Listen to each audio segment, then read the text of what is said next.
नमस्कार दोस्तों, स्वागत है आपके अपने YouTube channel self study point में। आज हम आपके लिए लेके आए हैं जो व्यक्तित्व का फर्स्ट पार्ट हमने कर लिया था। आज उनके वर्गीकरण में सेकंड पार्ट देख रहे हैं। तो हमने 3 वर्गीकरण देख लिए थे। तो उसके बाद जो नेक्स्ट आता है रोस्टन का वर्गीकरण, इसके बारे में बात करेंगे। तो वीडियो शुरू होने से पहले हमारे चैनल को लाइक करें, शेयर करें एंड सब्सक्राइब करना बिल्कुल ना भूलें। तो चलते हैं, स्टार्ट करते हैं। रोस्टन का वर्गीकरण। रोस्टन का वर्गीकरण शारीरिक गुणों के आधार पर जो बांटा गया था, शारीरिक गुणों के आधार पर इसको 4 भागों में बांटा गया था। तो 4 भाग कौन कौन से हैं तो देखते हैं।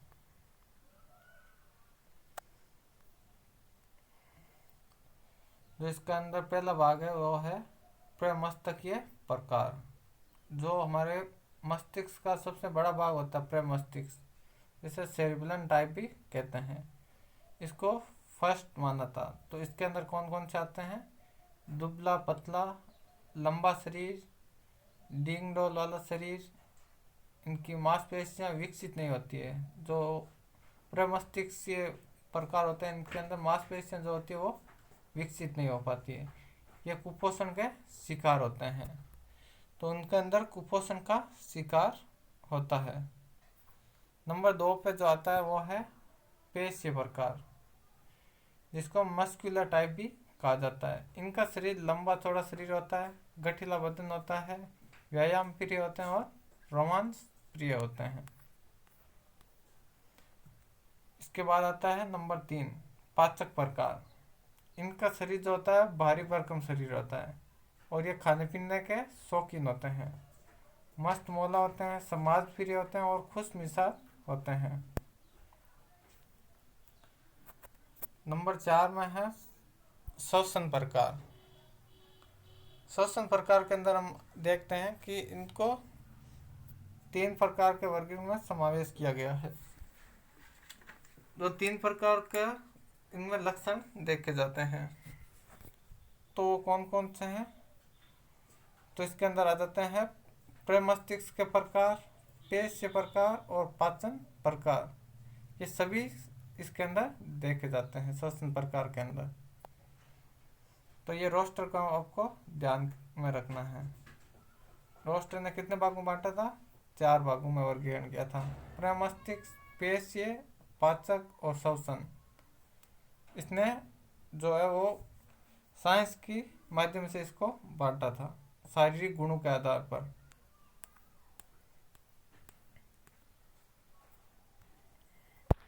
उसके बाद आता है बायोला का वर्गीकरण। बायोला ने इसको 3 भागों में बांटा था। बायोला ने 1909 में रोस्टर के वर्गीकरण को विकसित किया था। जो रोस्टर ने जो वर्गीकरण दिए थे उनको विकसित किया था। इन्होंने भी शारीरिक गुणों के आधार पर व्यक्तित्व को 3 भागों में बांटा था। पहला था वो था माइक्रोस प्लानाकिक, जिसके अंदर आता है दुबला पतला, लंबा शरीर, संकुचित मांसपेशियां। तो इसके अंदर प्रेम मस्तिष्क के भी गुण देखे जाते हैं। उसके बाद जो आता है वो है नोर माइक्रोस्पेलान किक। इसके अंदर इनकी मांसपेशियां अत्यधिक मजबूत होती है तथा बदन गठीला होता है और रोबदार इनका चेहरा होता है। जो चेहरा होता है वो रोबदार होते हैं। तो ये आपको ध्यान में रखना है। तो बायोला का इसके अंदर तीसरा है वर्गीकरण दिया था वो है मैक्रो स्पेलानिक। तो ये 3 नंबर पर दिया था, जिसमें भारी भरकम शरीर होता है, मोटा पेट होता है, खाने पीने के शौकीन होते हैं, मस्त मौला, खुशमिजाज और समाजवादी और विचारधारा वाले लोग होते हैं। तो बावला ने इसको कितने भागों में बांटा था? 3 भागों में। तो इनके आपको नाम याद रखने हैं। उसके बाद पे 6 नंबर वर्गीकरण पे आया था स्प्रेगनर। स्प्रेगनर ने इसको 6 भागों में बांटा था। इस प्रकार ने सामाजिक कार्यों और मनोवैज्ञानिक कारकों के आधार पर अपनी पुस्तक टाइप ऑफ मैन, तो इसकी पुस्तक का भी नाम याद रखना, टाइप ऑफ मैन में व्यक्तित्व को 6 प्रकार बताए थे। तो सामाजिक कार्यों एवं मनोवैज्ञानिक कारकों के आधार पर अपनी पुस्तक में बताया था। जिसके अंदर नंबर 1 पे आता है धार्मिक प्रवृत्ति। धार्मिक प्रवृत्ति जो होती है वो धार्मिक लोग होते हैं, ये सभी का भला चाहने वाले होते हैं।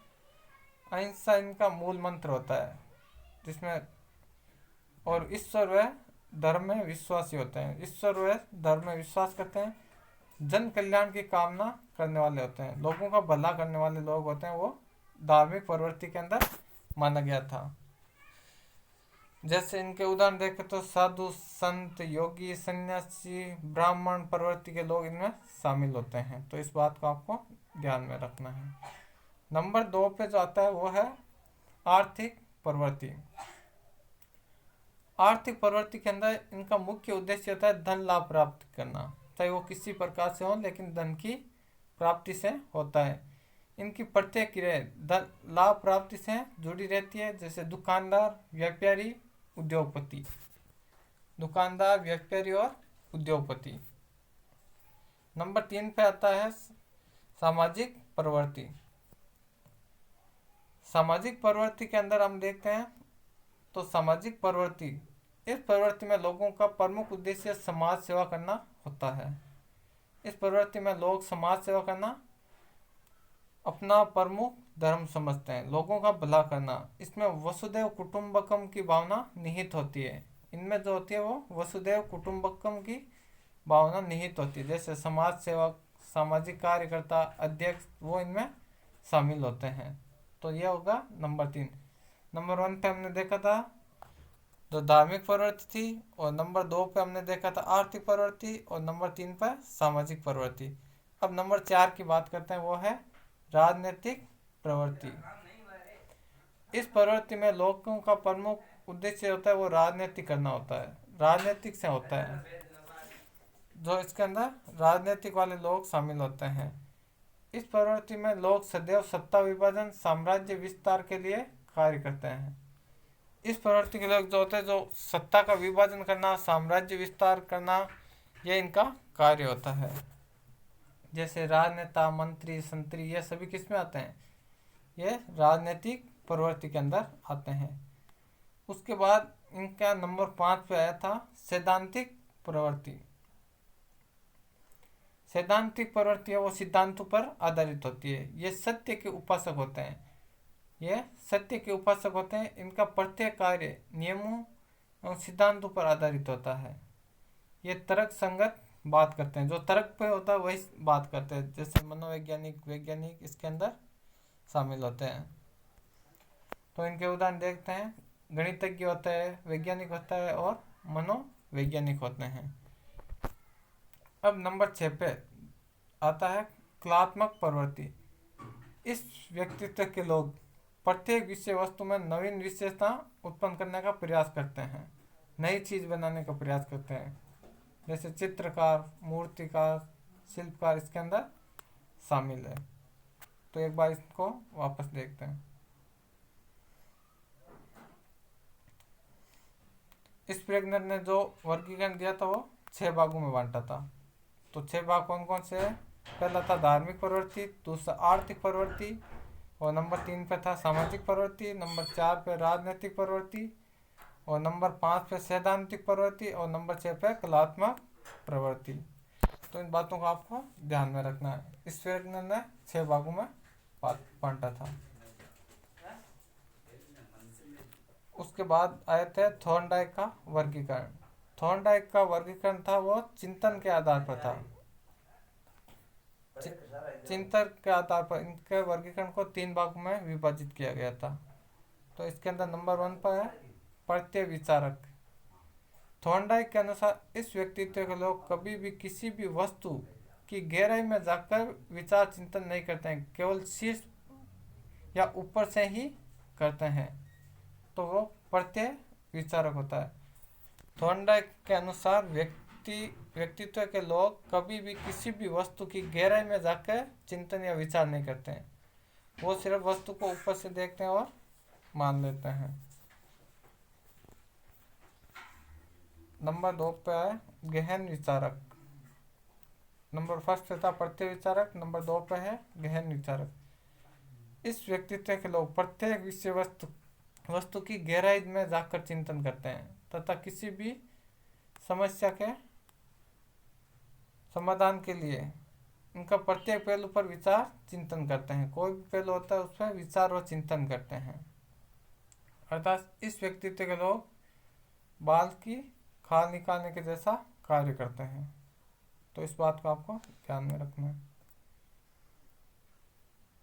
नंबर 3 है स्थूल विचारक। इस व्यक्तित्व के लोग प्रत्येक वस्तु होने पर ही विचार या चिंतन करते हैं, अन्यथा इसके द्वारा कभी विचार या चिंतन नहीं किया जाता।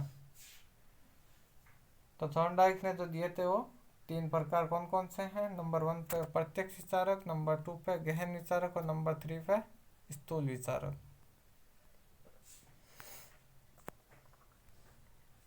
अब आते हैं महत्वपूर्ण कथन। महत्वपूर्ण कथन कौन कौन से हैं उन पर विचार करते हैं। सर्वप्रथम व्यक्तित्व का प्रकार सिद्धांत थियोफ्रेटस के द्वारा दिया गया था, लेकिन सर्वप्रथम व्यक्तित्व का वैज्ञानिक प्रकार दिया था वो हिप्पोक्रेटस ने दिया था। तो इस बात को आपको ध्यान में रखना है। व्यक्तित्व का प्रकार सिद्धांत, अगर प्रकार सिद्धांत आ जाए एग्जाम में तो उसको थियोफ्रेटस करना है। और व्यक्तित्व का वैज्ञानिक प्रकार आ जाए तो वो हिप्पोक्रेटस। थियोफ्रेटस थे वो के अरस्तु के शिष्य थे, जो वनस्पति के थे, जिन्होंने चापलूस प्रवृत्ति के लोगों पर अध्ययन किया था। जो चापलूस प्रवृत्ति के लोग थे उन पर अध्ययन किया था।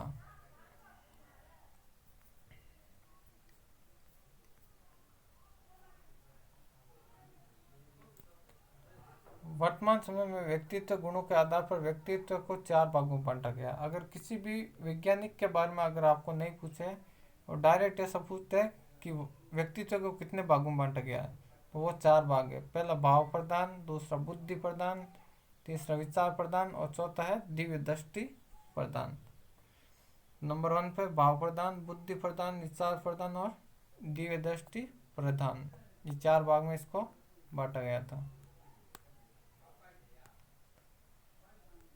अब आते हैं कार्ल यूंग का वर्गीकरण। कार्ल यूंग का वर्गीकरण। कार्ल यूंग सिगमंड फ्राइड के शिष्य थे। जो कार्ल यूंग थे वो सिगमंड फ्राइड के शिष्य थे। कार्ल यूंग ने अपनी एक पुस्तक लिखी थी जिसका नाम था साइकोलॉजिकल टाइप। मैं मनोशारीरिक गुणों के आधार पर व्यक्तित्व को 2 भागों में बांटा था, अंतर्मुखी और बहिर्मुखी। लेकिन किसी किसी पुस्तक में आपको तीसरा भी मिल जाएगा, वो है उभयमुखी। तो इसको ध्यान में रखना है।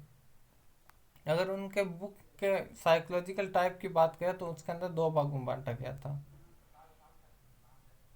कार्ल यूंग ने विश्लेषणात्मक सिद्धांत का प्रतिपादन किया था, ये आपको ध्यान में रखना है। विश्लेषणात्मक सिद्धांत का प्रतिपादन किसने किया था? कार्ल यूंग ने किया था।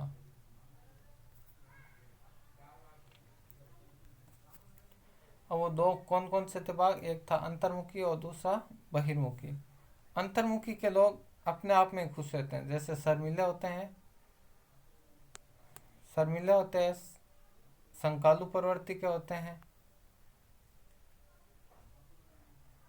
मित्रों की संख्या कम होती है, दोस्त कम बनाते हैं, असामाजिक प्रवृत्ति होती है, समाज में ज़्यादा अपना सहयोग नहीं रखते हैं, स्वार्थी एवं स्व केंद्रित होते हैं और एकांत प्रिय रहते हैं, अकेले में रहना ज़्यादा पसंद करते हैं। बहिर्मुखी जो लोग होते हैं वो घूमने फिरने उनको वो पसंद होता है।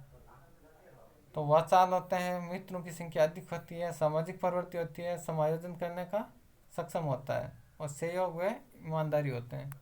ये लोग सहयोगी होते हैं, इन्हें बाहर घूमना फिरना वो ज़्यादा अच्छा लगता है। नोट 1942 में याक्योर एवं नेमेन द्वारा अंतर्मुखी और बहिर्मुखी के माध्यम से एक प्रकार और बताया गया जिसे उभयमुखी कहा जाता है, तथा एक वक्र रेखा का निर्माण किया जिसको दोनों के मध्य की स्थिति को प्रकट करता है। अंतर्मुखी और बहिर्मुखी अगर दोनों के बीच में जो आता है वो क्या होता है, उभयमुखी होता है। उभयमुखी जो होता है वो इसके व्यक्तित्व के लोग समय परिस्थिति के अनुसार अपने व्यक्तित्व को प्रदर्शन करते हैं, समय के अनुसार अपने व्यक्तित्व को प्रदर्शन करते हैं।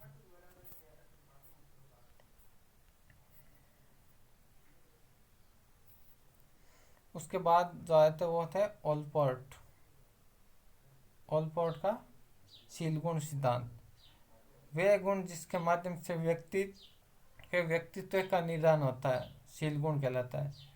वह गुण जिसके माध्यम से व्यक्ति के व्यक्तित्व का निर्धारण किया जाता है वो शील गुण कहलाता है। ओलपोर्ट ने शील गुण के दो प्रकार बताए हैं, एक था प्रभावक शील गुण, ये अप्रभावक शील गुण।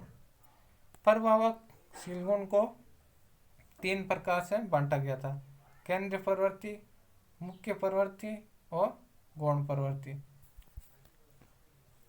तो इनको याद में रखना है। प्रभावशील गुण होता है जो व्यक्ति किसी पे प्रभाव छोड़ता है, और अप्रभाव मतलब जो प्रभाव नहीं रखता किसी दूसरे पे।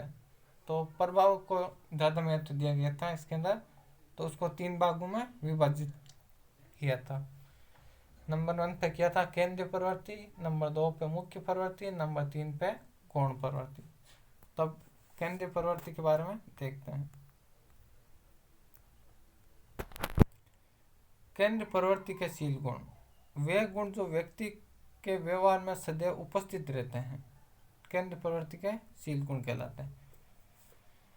वह गुण जो व्यक्ति के व्यवहार में सदैव उपस्थित रहते हैं, हमेशा उपस्थित रहते हैं, केंद्र प्रवृत्ति के शील गुण कहलाते हैं। व्यक्ति सदैव इन्हीं गुणों के द्वारा जिंदा रहता है। तो ये बात आपको ध्यान में रखना है। जैसे आत्मविश्वास, सहयोग, सहानुभूति, दया, करुणा, आत्म प्रेम, ये इसके उदाहरण है।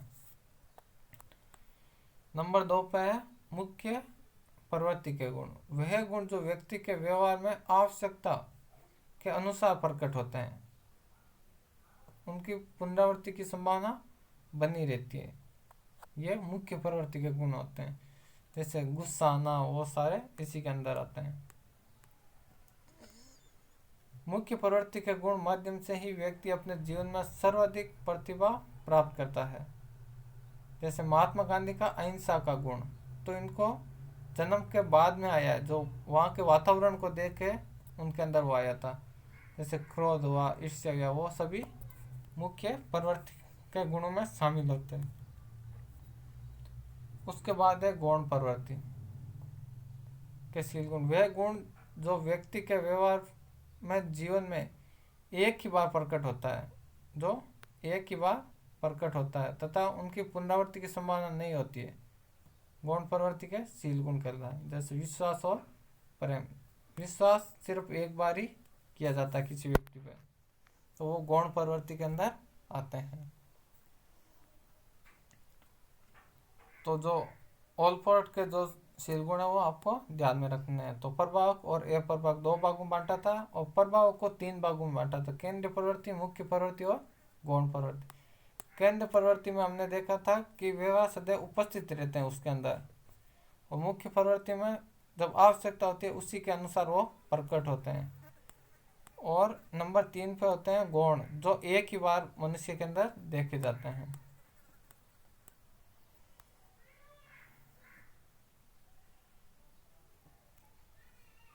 इन गुणों के माध्यम से ही व्यक्ति के व्यक्तित्व का स्पष्ट अध्ययन नहीं किया जा सकता। इसमें बोला कि कटिंग, शर्ट, बालों की कटिंग, शर्ट का कॉलर, बटन, चलने का तरीका, सौंदर्य के समान भी देखा जाते हैं।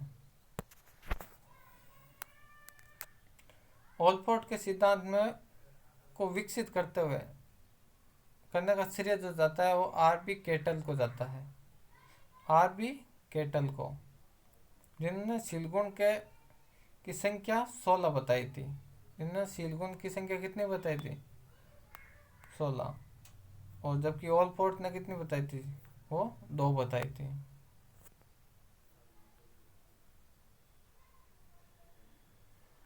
अब उसके बाद आता है केनेन का वर्गीकरण। केनेन का वर्गीकरण, केनन ने ग्रंथियों के आधार पर व्यक्तित्व के 7 प्रकार बताए थे। तो मानव की ग्रंथियां होती है, उनके आधार पर व्यक्तित्व के 7 गुण बताए थे। तो वो कौन कौन से हैं देखते हैं। केनेन का वर्गीकरण, नंबर 1 पे आता है प्रभावक, नंबर 2 पे शिथिल, नंबर 3 पे परिवर्तनशील, नंबर 4 पे कुटिल, नंबर 5 पे पूर्व परिपक्व, और नंबर 6 पे यौन हाइपर, और नंबर 7 पे है यौन सांस्कृतिक हाइपर। तो इसको आपको ध्यान रखना है। केनेन ने कितने भाग में बताया था, 7 भाग में। तो ये आपको ध्यान में रखना है। अब बात करते हैं जो 7 प्रकार है वो कौन कौन से हैं। पहला है प्रभावक।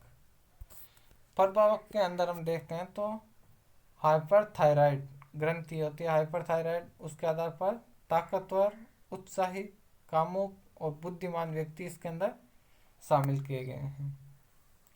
प्रभावक में हाइपरथायराइड तो ताकतवर होते हैं, उत्साही होते हैं, कामुक होते हैं और बुद्धिमान होते हैं। नंबर 2 पे आते हैं शिथिल, जो हाइपोथायराइड के अंदर आते हैं, जो डरपोक होते हैं, कमज़ोर होते हैं और आलसी होते हैं। नंबर 3 पे है परिवर्तनशील, यो 2 भाग में बांटा गया है, हाइपो पिट्यूरी और हाइपो पिट्यूरी, हाइपो और हाइपर। हाइपर के अंदर देखते हैं कि इनका शरीर जो होता है लंबा चौड़ा शरीर होता है, विकृत मांसपेशियाँ होती है। और हाइपो पिट्यूरिक में नाटा होता है, मंदबुद्धि का होता है और आलसी होता है। नंबर 4 पे बात करें कुटिल, जिसको पैराथायराइड पैराथायराइड कहा गया है, जिसको शीघ्र नाराज होने वाला और चिड़चिड़ा स्वभाव होता है। एक तो जल्दी नाराज हो जाता है और चिड़चिड़ापन होता है उनके अंदर।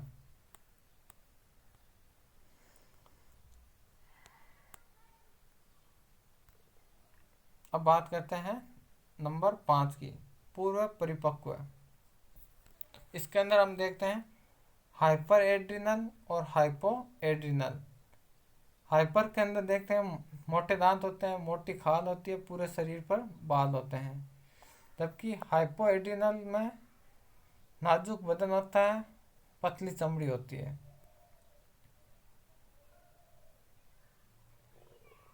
नंबर 6 यौन टाइपर गोनाइड। तो इसके अंदर हम देखते हैं कि ये लोग होते हैं वो शीघ्र क्रोधित होने वाले होते हैं, जल्दी क्रोध आ जाता है इनको, दूसरों को निंदा करने वाले और कामुक व्यक्ति होते हैं।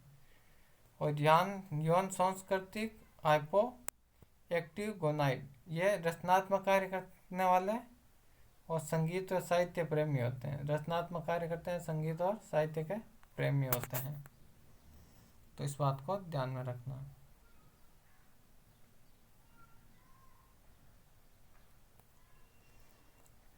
अब बात करते हैं व्यक्तित्व के अन्य महत्वपूर्ण सिद्धांत कौन कौन से हैं।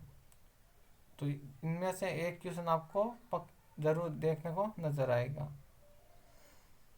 तो नंबर 1 पर है मनोविश्लेषण सिद्धांत, जो सिगमंड फ्राइड ने दिया था। विश्लेषणात्मक सिद्धांत दिया था कार्ल युंग ने। व्यक्तित्व की आत्म सिद्धांत कॉल रोजर्स, जो आत्म सिद्धांत दिया था वो कॉल रोजर्स। व्यक्तित्व का संज्ञानात्मक सिद्धांत जॉर्ज केली। व्यक्तित्व का रचना सिद्धांत डब्ल्यू.एच. शेल्डन। व्यक्तित्व का कारक सिद्धांत दिया था वो थे केटल ने।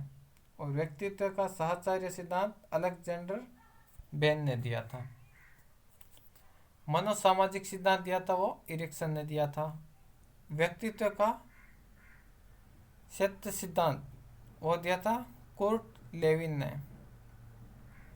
व्यक्तित्व की आवश्यकता सिद्धांत वो दिया था हेनरी मूरे ने। और जो 11 नंबर पर था व्यक्तित्व सिद्धांत, वो एडलर थे। तो इनको आप स्क्रीनशॉट लेके भी याद कर सकते हो।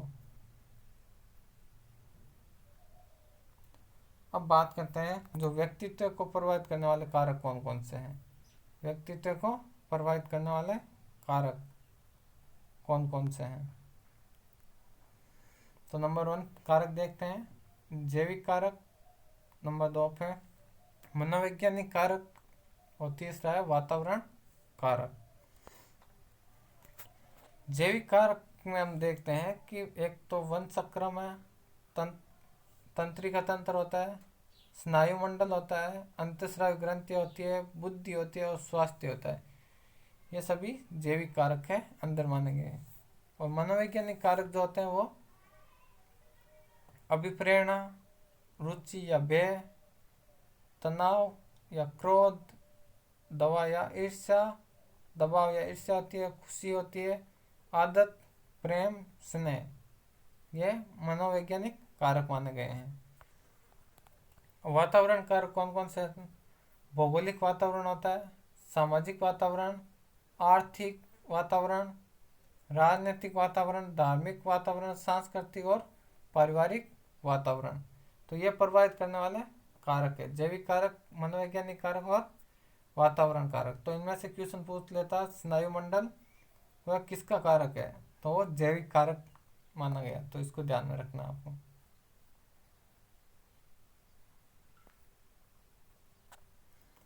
नोट, व्यक्तित्व के निर्माण में वंशानुक्रम और वातावरण का नाम मात्र का योग है, क्योंकि व्यक्तित्व सर्वाधिक वातावरण से ही प्रभावित होता है। तो ये ध्यान रखना आपको।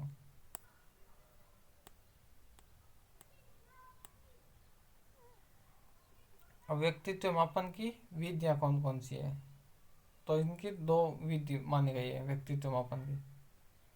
प्रक्षेपी विधि या चेतन मन, और प्रक्षेपी विधि अचेतन मन।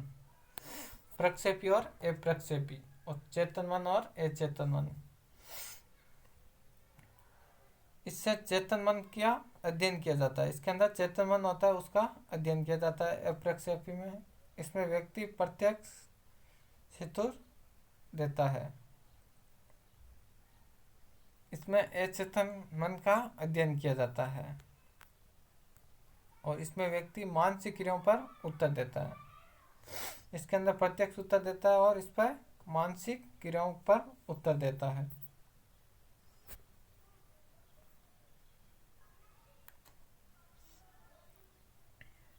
अप्रक्षेपी विधि जो चेतन मन की, तो ये 3 भागों में बांटा गया, आत्मनिष्ठा, वस्तुनिष्ठ और मनोवैज्ञानिक। आत्मनिष्ठ जो होते हैं वो आत्मकथा, जीवन वृत्तांत, प्रश्नावली, जीवन इतिहास, साक्षात्कार। वस्तुनिष्ठ में सामाजिक निरीक्षण विधि, रेटिंग स्केल, समवर्ती आरेख। और मनोवैज्ञानिक में सोपान विश्लेषण, शब्द साहचर्य, मुक्त साहचर्य और समायोजन। 3 भागों में बांटा गया है अप्रक्षेपी विधि को, जिसमें आत्मनिष्ठ, वस्तुनिष्ठ और मनोवैज्ञानिक।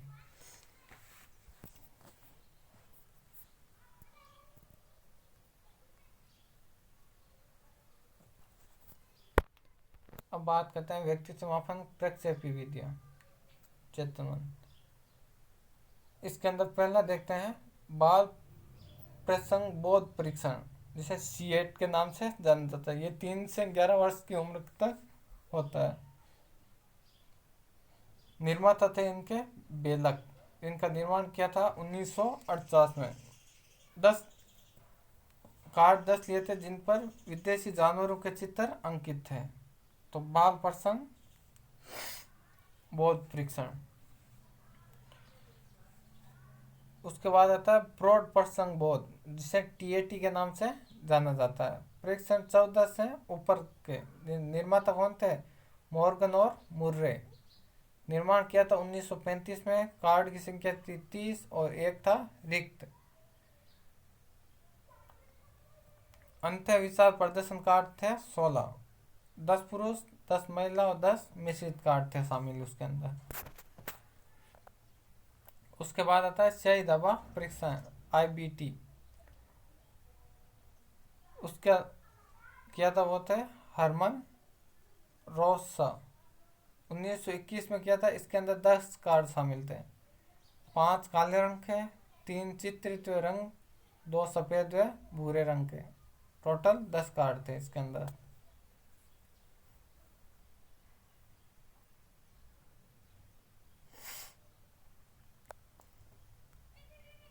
उसके बाद आता है वाक्य पूर्ति परीक्षण सेट SAT।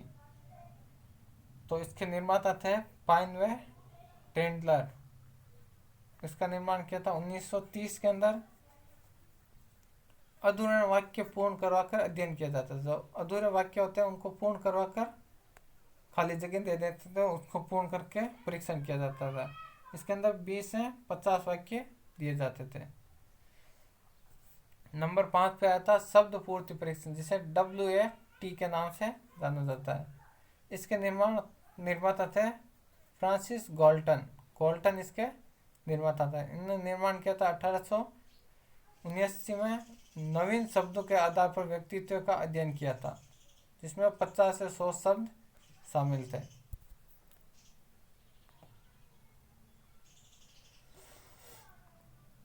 तो पार्ट सेकंड देखने के लिए धन्यवाद। अब पार्ट थर्ड, अब कल आपको पार्ट थर्ड मिल जाएगा इसका। और हमारे चैनल को लाइक करें, शेयर करें एंड सब्सक्राइब करना बिल्कुल ना भूलें। धन्यवाद।